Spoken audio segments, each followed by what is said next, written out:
Chapter 35. Then God said to Jacob, Arise, go up to Bethel, and dwell there, and make an altar there to God, who appeared to you when you fled from the face of Esau your brother. And Jacob said to his household, and to all who were with him, Put away the foreign gods that are among you. Purify yourselves, and change your garments.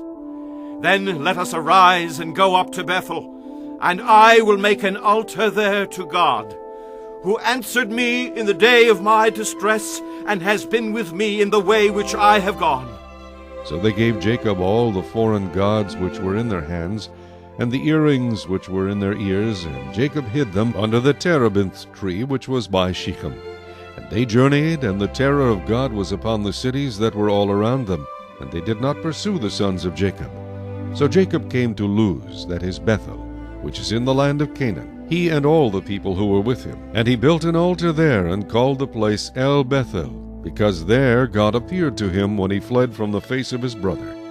Now Deborah, Rebekah's nurse, died, and she was buried below Bethel under the terebinth tree. So the name of it was called Alon Bachuth. Then God appeared to Jacob again when he came from Padan Aram, and blessed him. And God said to him, Your name is Jacob. Your name shall not be called Jacob any more, but Israel shall be your name. So he called his name Israel. Also God said to him, I am God Almighty. Be fruitful and multiply. A nation and a company of nations shall proceed from you, and kings shall come from your body. The land which I gave Abraham and Isaac I give to you, and to your descendants after you I give this land. Then God went up from him in the place where he talked with him. So Jacob set up a pillar in the place where he talked with him, a pillar of stone, and he poured a drink offering on it, and he poured oil on it. And Jacob called the name of the place where God spoke with him Bethel. Then they journeyed from Bethel. And when there was but a little distance to go to Ephrath, Rachel labored in childbirth, and she had hard labor.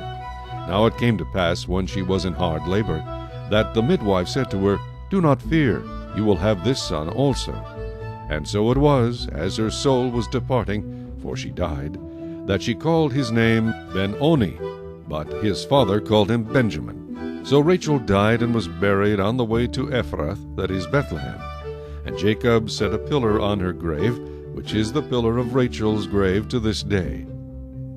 Then Israel journeyed and pitched his tent beyond the tower of Eder. And it happened, when Israel dwelt in that land, that Reuben went and lay with Bilhah, his father's concubine. And Israel heard about it. Now the sons of Jacob were 12. The sons of Leah were Reuben, Jacob's firstborn, and Simeon, Levi, Judah, Issachar, and Zebulun. The sons of Rachel were Joseph and Benjamin. The sons of Bilhah, Rachel's maidservant, were Dan and Naphtali. And the sons of Zilpah, Leah's maidservant, were Gad and Asher. These were the sons of Jacob who were born to him in Padan Aram. Then Jacob came to his father Isaac at Mamre, or Kirjath Arba, that is Hebron, where Abraham and Isaac had dwelt. Now the days of Isaac were 180 years. So Isaac breathed his last and died, and was gathered to his people, being old and full of days. And his sons Esau and Jacob buried him.